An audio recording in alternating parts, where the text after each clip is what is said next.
Assalamualaikum warahmatullahi wabarakatuh. Perkenalkan, nama saya Sri Uswatana Sena. Saya dari program studi Hukum Tata Negara, Fakultas Syariah UINSI Samarinda. Saya dari semester 6. Di sini saya mendapatkan tugas ujian tengah semester membuat video tentang mata kuliah desentralisasi dan otonomi daerah yang diampu oleh dosen pengampu saya, Ibu Dr. Andes Haji Siti Aisyah, SPD SHMM. Nah, menurut dari selama kami mempelajari desentralisasi daerah ini, saya mengetahui tentang desentralisasi dan otonomi daerah yang telah berlangsung sejak 2001 adalah suatu peristiwa yang menimbulkan perubahan mendasar kepada hubungan antara pusat dan daerah, sekaligus mengubah perilaku masyarakat Indonesia yang sebelumnya hanya terfokus kepada satu titik kekuasaan pusat saja, yaitu pemerintah pusat yang berada di Jakarta. Desentralisasi ini bukan merupakan pilihan yang mudah bagi Indonesia dengan wilayah yang geografis yang sangat luas serta masyarakat yang sangat heterogen. Desentralisasi memang seringkali menjadi dilema. Apresiasi terhadap keberagaman menuntut desentralisasi ini yang pada gilirannya melahirkan otonomi daerah. Penghargaan ini bisa menghasilkan dukungan 78.000 daerah terhadap pemerintah nasional. Di dalam sistem desentralisasi, di mana ada pelimpahan kewenangan dari pemerintah pusat kepada pemerintah daerah, dan daerah yang menerima pelimpahan kewenangan tersebut disebut dengan daerah otonom.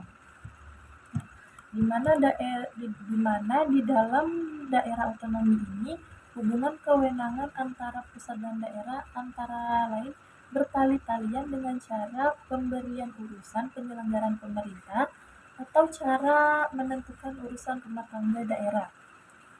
Indonesia sebagai negara kesatuan yang menerapkan sistem desentralisasi tidak lazim, karena negara kesatuan ini biasanya menerapkan sistem sentralistik di mana pemerintah pusat yang memegang kendali.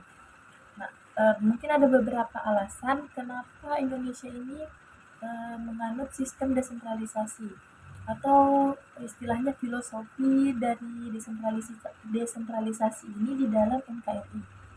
Yang pertama adalah karena Indonesia adalah negara hukum. Di dalam negara hukum terdapat pemencaran kewenangan. Otonom adalah salah satu bentuk pemencaran kewenangan tersebut. Yang kedua adalah Indonesia adalah negara demokrasi. Demokrasi menghendaki keterlibatan rakyat. Otonom ini perwujudan keterlibatan rakyat di dalam pemerintahan. Yang ketiga itu adalah Indonesia adalah negara pluralistik. OTDA atau otonomi daerah merupakan penghargaan terhadap pluralistik tersebut. Yang keempat adalah Indonesia adalah negara kesejahteraan, di mana otonomi daerah ini mempercepat pemenuhan kebutuhan rakyat.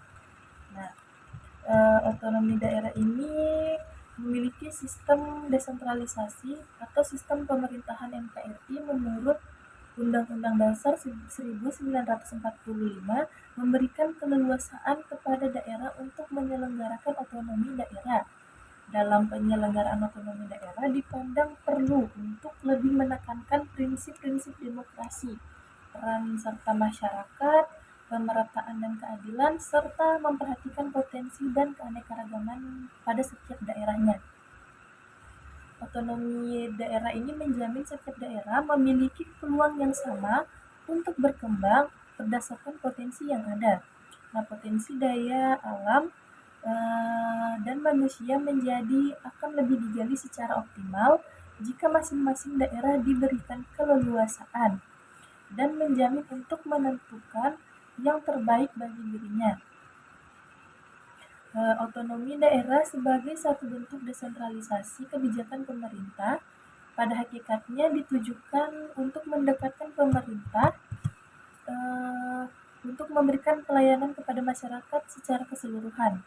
Dengan demikian, pelayanan yang diberikan cenderung akan lebih merata dan sesuai dengan kebutuhan masyarakat yang ada di daerahnya masing-masing. Kemudian, otonomi daerah berupaya untuk lebih mendekatkan tujuan-tujuan penyelenggaraan pemerintah untuk mewujudkan cita-cita masyarakat yang lebih adil dan makmur, pemberian, pelimpahan, penyerahan, dan sebagian tugas-tugas kepada pemerintah daerah. Nah, otonomi daerah ini memiliki pijakan kuat dalam kerangka negara federal. Gagasan pemerintah sebagai fasilitator dalam pembangunan masyarakat masih jauh dari harapan jika memperhatikan kinerja dari birokrasi selama beberapa tahun terakhir. Ya, selain format ideal, bagi keberadaan birokrasi di berbagai level pemerintah belum menemukan bentuknya. Tarik-menarik antara pemerintah daerah dengan kabupaten dan dengan pusat masih mewarnai penyelenggaraan pemerintah di Indonesia. Selain itu juga kecenderungan semua level pemerintahan untuk menjalankan semua fungsi pelayanan juga masih terbilang dominan, sehingga kecenderungan masyarakat sebagai objek penerima layanan juga masih menonjol. Nah, mungkin itu saja ya yang bisa saya paparkan, yang saya ketahui sedikit tentang desentralisasi dan otonomi daerah ini. Untuk teman-teman yang masih bingung untuk mau melanjutkan kuliah di mana, saya sarankan untuk masuk di UINSI Samarinda, karena di UINSI Samarinda ini memiliki berbagai macam program studi yang mungkin teman-teman cari atau mungkin teman-teman minat. Jadi silahkan mendaftarkan diri Anda ke UINSI Samarinda. Nanti di pengumumannya di Instagramnya juga ada tata cara untuk mendaftarkan diri di UINSI Samarinda. Sekian, mungkin saya banyak salah dari pemaparan ini. Saya minta maaf. Saya akhiri. Assalamualaikum warahmatullahi wabarakatuh.